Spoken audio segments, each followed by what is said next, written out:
Keesokan harinya, Fifi bercerita bahawa Battleworks telah mengadu domba ayah Fifi dan rakyat Alabasta.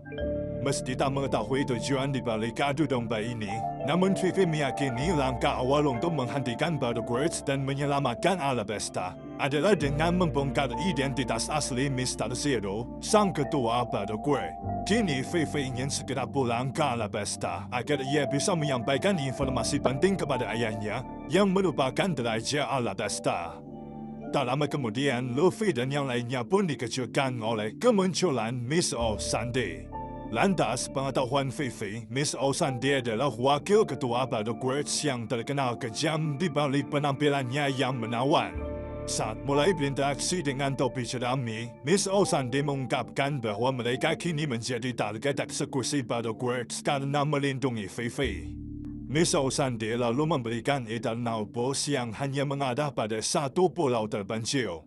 Miss Osande pun menyarankan topi jerami dan Fifi sebaiknya bersembunyi di pulau terpencil tersebut demi menghindari para ejen Battleworks.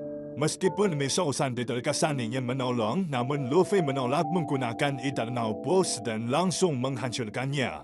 Karena Luffy tidak mahu rute petualangannya didikte oleh Miss Osande.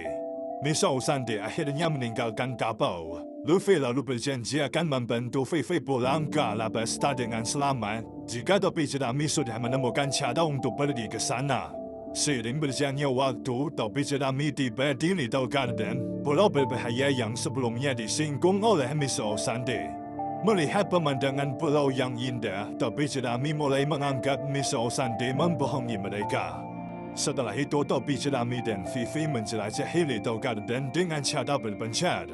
Dalam prosesnya, Zoro dan Sanji memburu hewan buas yang suaranya sempat terdengar dari kapal saat topi jerami baru tiba di pulau. Mereka berdua lalu terkejut karena harus menghadapi seekor T-Rex. Dengan serangan gabungan, Zoro dan Sanji berhasil membunuh sang dinosaurus karnivora. Lucunya, mereka berdua berdebat soal serangan siapa yang sebenarnya menghabisi nyawa T-Rex. Apapun itu, Sanji berencana memasak hidangan olahan daging T-Rex untuk pertama kalinya. Sementara itu, Nami kembali ke Mary dan mendapati Usopp takut menjelajahi Little Garden. Tak lama berselang, sesosok raksasa bernama Brogy mengambil drum di Mary yang berisi bir untuk diminum. Brogy lalu menculik Nami dan Usopp hingga akhirnya ia membawa mereka ke gua huniannya. Atas desakan Nami, Usopp mengadang cerita bohong agar Brogy tidak berani memakannya. Saat mendengar cerita itu, Brogy meluruskan bahawa ia tidak berniat memakan Usopp maupun Nami. Karena sebenarnya Brogy hanya ingin memiliki teman yang bisa diajak bicara. Nah, dari sini Brogy mengakui ia adalah bajak laut prajurit raksasa yang berasal dari Yao-Buff. Adapun Yao-Buff adalah pulau hunian kaum raksasa seperti Brogy. Di lain pihak, Luffy dan Fifi menemukan kawanan dinosaurus berleher panjang.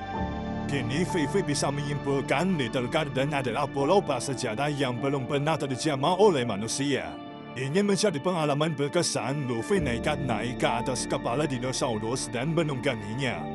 Luffy lalu menaikkan Fifi secara paksa agar mereka bisa menunggangi dinosaurus bersama sambil menikmati pemandangan pulau.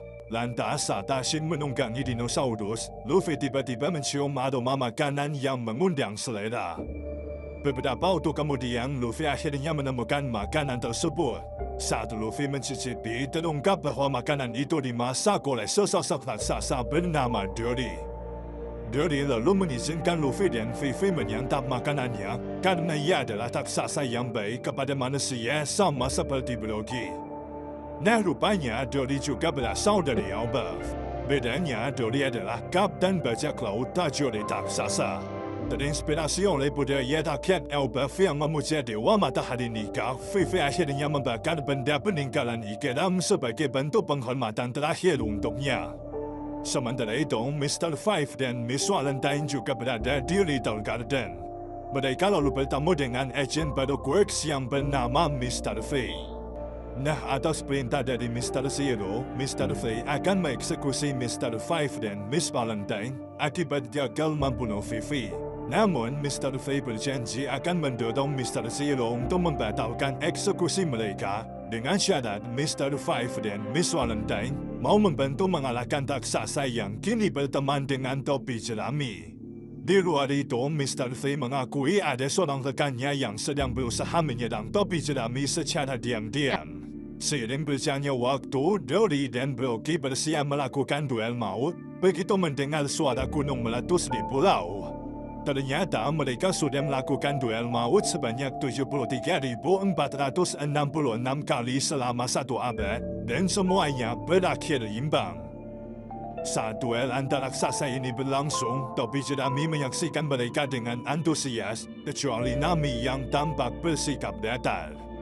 Rupanya pemenang duel maut ini berhak meraih kehormatan dan kejayaan, sehingga pantas saja Dory dan Brookie sangat menghargai duel ini. Sejak melihat raksasa bertarung dengan adil dan gagah berani, Usopp berinspirasi untuk menjadi prajurit laut pemberani yang tidak hanya sekadar pandai bercerita. I want to live. If Elbaf is alive. Saat duel masih berjalan sengit, Brookie tiba-tiba mengalami keracunan. Ternyata kondisi ini terjadi karena Brookie telah meminum bir pemberian Dory yang beracun. Akibat insiden ini, Brookie tak bisa lagi bertarung dengan efektif hingga ia pun akhirnya tewas di tangan Dory. Nah, ternyata Mr. Five diam-diam telah memasukkan meriam ke dalam bir yang diberikan oleh Dory kepada Brookie. Tak lama berselang, Miss Valentine berhasil menculik Nami dengan mudah karena Nami bersikap pasrah. Setelah itu, Usopp memberitahu Dory bahawa Brookie telah diracuni oleh Mr. Five secara diam-diam. Karena hal ini, Usopp merasa hasil duel maut tadi tidaklah sah. Begitu mengetahui kebenaran insiden Brookie, Dory juga sependapat dengan Usopp. Dory akhirnya pergi sambil menolak permintaan Usopp untuk membantu topi jerami melawan Baroque. Di sisi lain, Luffy yang sedang mengejar Mr. Five tak sengaja bertemu agen Baroque yang bernama Miss Golden Week. Melalui sandiwara, Miss Golden Week berhasil menggambar simbol spiral pada bibir Luffy, yang mana simbol spiral ini menjadi alat Miss Golden Week untuk menghipnotis targetnya. Nah, ternyata Nami dan Zoro juga terkena efek simbol spiral dari Miss Golden Week. Akibat pengaruh simbol spiral, Luffy memilih pasrah saat Vivi mengajaknya kabur bersama. Mau tak mau, Vivi akhirnya melarikan sendirian hingga ia pun dilumpuhkan oleh Mr. Five. Di waktu bersamaan, Dory mengunjungi gua hunian Brookie untuk mengungkapkan penyesalannya karena telah membunuh Brookie secara tidak adil dalam duel. Tak lama kemudian, Mr. Five mendatangi Dory. Dengan kekuatan buah iblisnya yang berupa manipulasi lilin, Mr. Five berhasil mengunci pergerakan Dory. Ternyata lilin ciptaan Mr. Five menjadi sekuat baja saat sudah mengeras. Five akhirnya melancarkan serangan lilin fatal terhadap Dory guna menciptakan karya seni yang mengagumkan. Setelah itu, Vivi terbangun dalam keadaan ditahan bersama Nami dan Zoro.